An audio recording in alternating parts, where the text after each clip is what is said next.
But one thing is like you can't make me dance like a girl. That's the only thing I won't do. Like you're Yeah, not gonna do yeah, that to me. toxic masculinity. Yeah, it's like Wu-Tang. Indie Tribe is a collective of artists going against the status quo. This podcast is a very special podcast where we were blessed and honored to have a legend in the Christian hip hop community, DJ Mike LV. We were able to get to know him a little bit better and just have a great conversation. I'm excited for you guys to see this. We are going to be having a part 2 coming up soon. So make sure you're subscribed and you have those noties on, and go follow us on our socials. By the way, we also do these podcasts live on Twitch and Kick. So make sure to check us out there, and let's jump straight to the conversation. One of the questions I was asked the other day by one of my friends, and got me thinking, because a lot of people, it was dope having you on here, because a lot of people don't know.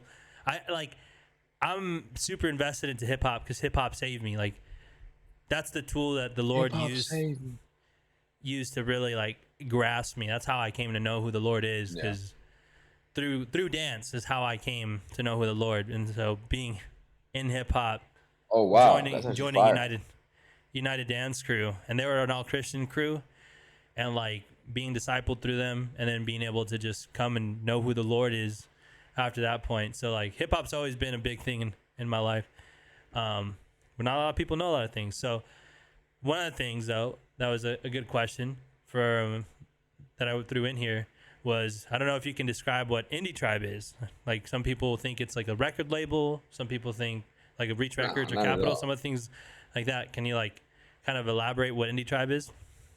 Indie Tribe is a collective of artists going against the status quo.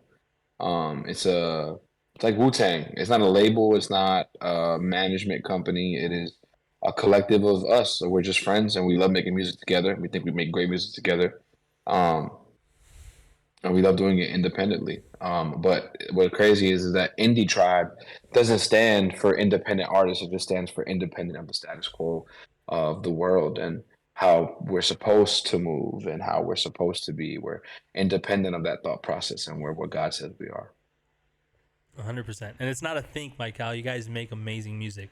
Just saying. Man, thank you, bro. That means the world, man. Thank you. My daughter bumps to it all the time. Like, that's the upper hand, bro. If I start playing it right now, she'll pick up her hand and start doing that instantly. No, it doesn't matter what song I play on there. It'll happen. That's what'll happen. Dang, 100%. I love that, man. Shout out to you, man, for putting your daughter onto good music. I really do appreciate that. We appreciate that. I got you, fam. It's important to me. Like, that's something. Well, even just like I always tell my wife and other people, like, I think I have such an affinity for hip hop just because when I was growing up, I never got to. Not that I wasn't in a family that forced me to listen to music that they didn't like. They didn't care what music I liked. More so is that I never got to hear any music because, like, being a part of a Mexican family, it was just corridos all the freaking time. And then facts. Like any car ride, I don't have control of the radio, so I didn't know anything. So growing up, like, I had to be introduced to hip hop at an older age, so I had to go through back all the oldies when people were like, "Oh, this came out, that came out." I remember when that came out. Like, I do remember when all those things came out because my brother had a radio in his room, and then he bought a stereo and he'd had CDs. So he'd be throwing in like Nelly, he'd be throwing in Bone Thugs and Harmony, he'd be throwing in some Biggie, Tupac. So I heard all those growing up, like, in instances, but I never like grew up listening to them in that sense. Not until like my friend gave me an iPod, and then I went on to LimeWire at the time and downloaded every single hip hop song I could have downloaded just to like listen to and get involved with it. And that's when it all started. So then culminating to the end where I was in high school, I was teaching my own dance classes in high school. Like, I was a teacher as a student where people could go and get an elective off of like the dance class, and then ended up being part of United Dance Crew at the end of the day and going on tour with that's so fire, bro. The crazy thing is I also took dance as like a thing, but it just didn't turn out for me the way it turned out for you. But bro, how was that, learning how to dance? Like where did that passion come from for you? So it's a funny story because I wasn't saved at the time, and I can say this because my wife already knows. I only care about her, but at the time, I did it because for a girl. Like, a girl was like, "Yo, I was trying to get with for a long time." She's like, "I just started dance," and so the biggest thing for me actually was Barry that started before that. Was that, like, growing up in my household, dance had a negative connotation. Like you're just Yeah. gay. Like if you danced, you were gay. So you were like fresco or Yeah. however. So I never danced, never liked to dance, and I always had that connotation into that. And so when she said that, I was like, dang man, like I needed an in. So I just said, oh yeah, I'm starting dancing too. Like I started learning how to dance too, and that was a lie at the moment. It was a lie because I wasn't learning. And then my best friend came to me and he's like, hey bro, we're starting a dance crew and I wanted to know if you wanted to join. And I was like, nah man, I ain't joining the dance crew. And I told him like what my views were, because that's what I was indoctrinated in, is like, yo, if you dance, this is what equals that. And then I get on the call the next day and she's telling me about dance again. I was like, I don't want to do it, so but I'm gonna do it anyways. And it's funny because I came to him and I told him, all right, I'm gonna do your dumb little dance crew, but one thing is like, you can't make me dance like a girl. That's the only thing I won't do. Like, you're not gonna do that toxic masculinity. Yeah. And so ironically, this is where I felt like seeing back now, being saved is just crazy, because I feel like the Lord had a ball, bro. Like he's a comedian.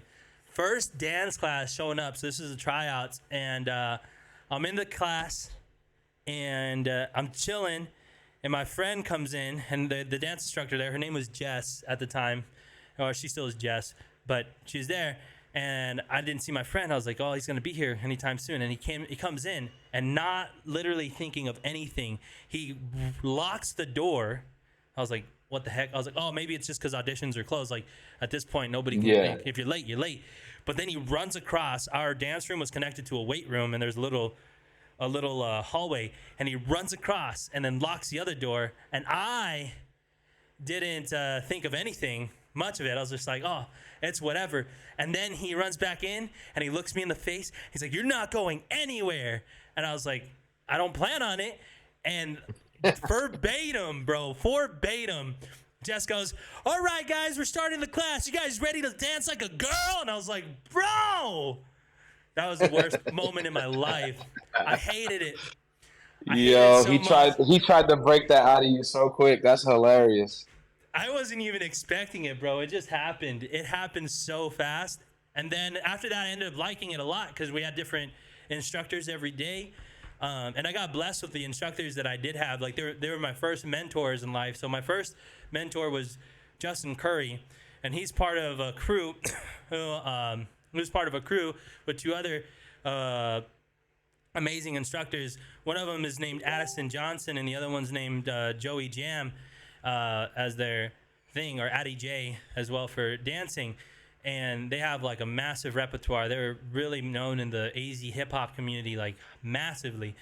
Joey actually right now is a Jabberwocky in Las Vegas. I don't know if he's still doing that, but I know from the last time he's a Jabberwocky. He's joined the Jabberwockies, and Addison had Jabberwockies are my childhood, bro. Childhood memories right there. That's literally that's one of the things that I think helped me convince myself that, like, as long as I dance like the Jabberwockies, like I don't care about dancing, you know. And then that's what I started. And Addison, like, not confirmed, but for sure I know he's very lucrative about it. But had the opportunity to teach like major label artists. Like times he insinuated like he was teaching Ariana Grande or Justin Bieber and all that stuff dance. And they're massive people. They're like huge people in the community there, and they're all my mentors. They all like helped me grow up with the dancing, and I don't know. After the first week of tryouts, I fell in love with it genuinely without like the girl being there. That stuff fell through afterwards, like 2 weeks afterwards. It was whatever for me, and then after that, it's just like I don't know. I love dance. I was like, I just really enjoyed it. So I became an all-stylist hip hop, but I really enjoyed locking. And so I like professed in locking, but I could do all styles. I can do hoop hopping, breaking, house. I was able to do femme, and people find that weird. I'm like, yeah, but I learned all these things because my mentor showed me like there's rhymes and reason to every style that helps you perfect your own like craft. Like everything, some things are better in certain areas that'll help you develop in the area that you want. And so I agree. We ended up at that point like just culminating all to the point where I got once I got saved, because I joined United Dance Crew. I remember I was like telling myself, horrible, like I'm horrible, not gonna do that. I'm gonna go try out for this place and absolutely just bomb it. So, Dang, bro. That's actually really fire, man. That's actually extremely fire. I'm actually happy that you were able to break free of that like mindset of like this is for girls and find something that you're extremely passionate about. yeah, that was a very crazy time for me, and I'm really grateful to have gone through that. And at the end of the day, I know like if I wouldn't say never. I don't want to put God in the box, but in general, like I don't feel like I would have came to know who the Lord was if it wasn't for me learning how to Dancing. dance. Dang, that's kind of fire, bro. That's super dope. That's a great testimony, bro. Don't ever be ashamed of that. That's great. Uh, Bro, I it's been it's been really dope to see the way people come to the Lord in such creative ways, bro. Like be thankful for that, man. Like dance is such a great way to come into this, man. mm-hmm. I'm super grateful for it. It's crazy though, because I think about it. Like Addison would be doing some old Andy Mineo stuff, like old Andy Mineo stuff, and we'd be doing it in his dance classes. So I got like introduced to Lecrae and Andy Mineo at a very young age, but I didn't even know they were Christian artists. So I was just like, yo, these are dope beats. You know, it is what it is. Yeah. For that, when he just dropped Formerly Known and then Heroes for Sale. So around that era, at that time, That's when I came to know the Lord too. Yeah. Dang, bro, we're the same.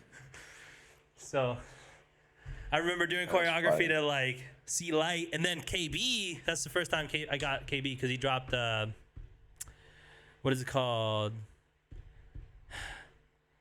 I want to say it was called no, it wasn't Suicide Bomber, or maybe it's something with Bomber in it, and it was like a project that only had like three songs in it. Because afterwards, that's when he dropped the project. Oh, you mean 100? 100. Yeah, after that, it was 100. That's when he dropped it. Oh. Yeah. I forget what it was. KB, Weight and Glory, and then it was 100. Let me see if he has it on his discography for Spotify. Because this is like way back when.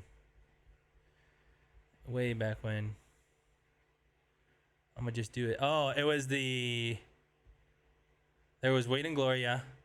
Yeah, Weight and Glory, yeah. So it was somewhere in between HCB Freestyle and Ride Remix. Got you. Dang, bro, we kind of came in at the same time. That's dope. That's super dope. Screen is gone. Screen shouldn't be gone. Sorry, they were saying that. The screen was gone. I was like, oh. But yeah, so like ever since then, I just dove into it hard. Like hip hop hard, like Christian hip hop. That's all I listen to now. Just something that I do. And then Dang. The Lord hard, just die hard. You're the GOAT. If you guys enjoyed the conversation, make sure to go check out our Patreon. For only $5 a month, you guys get access to exclusive content like the entirety of this podcast and many other unedited for you guys to watch at any single time. We also have other tiers to help us support, puts bread on the table, and helps us get this content to those who need it the most. We're here to help change people, guys, and be an example. We're here to redefine value, and I appreciate you guys. I'll catch you on the next one. Peace.